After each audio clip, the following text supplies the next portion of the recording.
পিত্তথলিতে পাথরের জন্য পিত্তথলির অপারেশন করালেন, কিন্তু অনেকেই তো বলে পিত্তথলির অপারেশনের পরে পিত্তথলিতে আবার পাথর হয়। আসসালামু আলাইকুম, আমি ডক্টর কাউসার ভুঁইয়া, সার্জারি কনসালটেন্ট, একজন হেপাটোবিলিয়ারি সার্জন। আজ আমি ব্যাখ্যা করব যে এই পিত্তথলির পাথরের জন্য পিত্তথলির অপারেশন করার পরে কি আবার এখানে পাথর হওয়ার কোনো সম্ভাবনা আছে কিনা।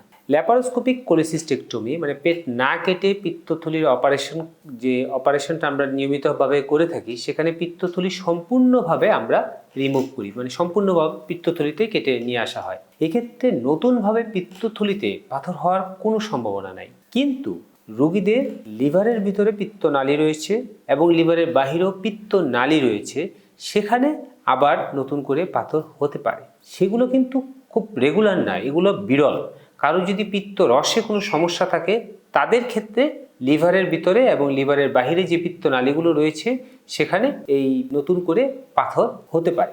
তাহলে এটা থেকে বাঁচার উপায় হচ্ছে নিয়মিত চেকআপে থাকা এবং তেল চর্বিযুক্ত যেগুলো কারণে পিত্ত পাথর হতে পারে সেই খাবারগুলো নিয়মিতভাবে পরিহার করে চলা। ধন্যবাদ সবাইকে, ভালো থাকবেন, সুস্থ থাকবেন।